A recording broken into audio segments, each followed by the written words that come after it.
Daniel worked in a factory. He lived with his wife, Catherine, and their 3 children, John, Lily, and Mike. Daniel's pay was low. He also did overtime, but still it was not enough for the family's basic needs. Catherine was a housewife. She wanted to help Daniel, but she had no special skills. She could only do stitching, and she was not good at it. Daniel admitted John, Lily, and Mike in a community school. In this school, students had to pay annual fees and exam fees. John was in 6th class. Lily was in 5th class. And Mike was in 4th class. After a few months, the final exams were finished in school. Soon, the results were announced. John, Lily, and Mike all got grade A. Daniel and Catherine were very happy. They felt proud of their children. Soon, a new school session started. On the first day, John came back from school with Lily and Mike. Catherine served lunch for them. Mike took spaghetti on his plate and started eating happily. Lily was also enjoying her food. John looked at his mother and said, "Mom, the teacher said I have to pay the annual fee now." Catherine nodded and was about to reply. Just then Lily said, "Mom, my teacher also said the same thing." Mike also added, "Yes, Mom, my teacher also said it." Catherine smiled softly. "I will talk to your dad," she said. They smiled together. That night, Daniel was lying in bed. Catherine came into the room with a cup of tea. "Here," she said softly. Daniel took the mug and held it. Catherine sat beside him on the bed. After a moment, Catherine spoke. "The kids have to pay the annual fee." Daniel opened his purse and gave her some money. "Take this for the fee," he said. Catherine paused for a moment. Then she asked, "And what about books?" She continued, "You know Lily uses John's books. And Mike uses Lily's. But what about John?" Daniel smiled slowly. "I know. I will arrange soon. But still I don't have much money." Catherine nodded sadly. "Okay."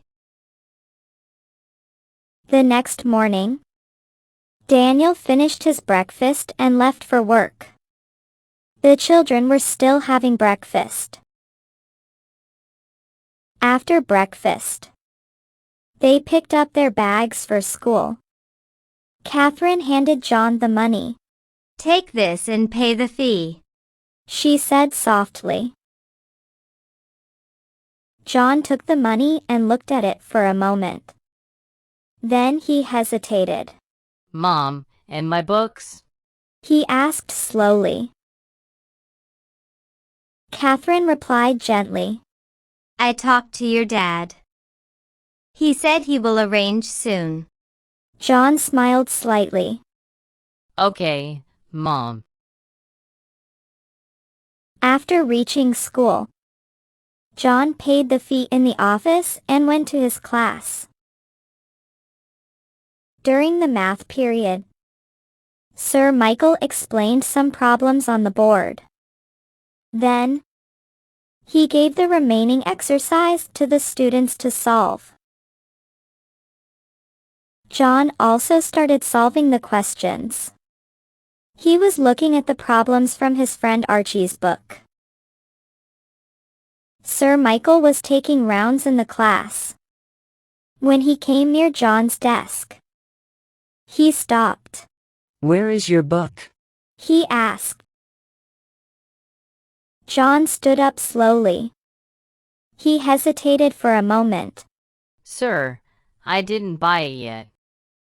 I will buy it soon. Sir Michael nodded. Okay, but bring it soon. John nodded quietly. During break time, John was sitting quietly. Archie opened his lunchbox and looked at him. You didn't open your lunchbox. John smiled slightly and opened it. He took out a sandwich and started eating. After a moment, Archie said, John, I have an idea. John looked at him. What? Archie smiled. You can buy second-hand books. In the market, some shopkeepers also sell old books. John's face brightened. That's great. Then both started eating quickly because break time was about to end. That afternoon, after lunch, Catherine was sitting in the lounge. John came and sat beside her. Mom, He said, Archie told me I can buy old books from the market. Catherine's heart ached. But she smiled gently. That's good. She said, I have some savings. I think it will be enough. John smiled happily. Thanks, Mom. The next morning, Catherine gently placed some money in John's hand. After school, instead of heading straight home, John walked toward the market. He moved from shop to shop, carefully searching. Do you have old books? He asked one shopkeeper. The man shook his head. No, only new ones. John sighed and kept walking. Finally, he found a small shop at the corner. Do you have second-hand books? He asked. The shopkeeper pointed to a dusty shelf. Over there. John quickly picked a few books, checking the titles with a smile. Perfect. I needed these. He paid and stepped out of the market. On his way back, suddenly he heard a thud. An old man had slipped near the roadside. His bag fell open, and things scattered everywhere. Uncle, John rushed immediately. He knelt down. are you okay? The old man held his hand weakly. Yes. I'm fine. John helped him stand carefully, then quickly collected his scattered items and placed them back into the bag. The old man smiled warmly. Thank you, boy. What is your name? John smiled back.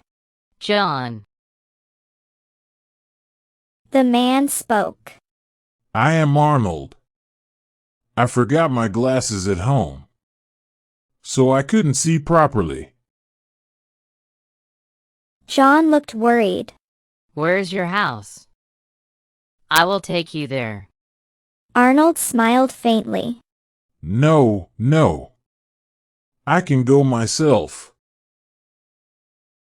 But John gently held his hand. Uncle, I will go with you.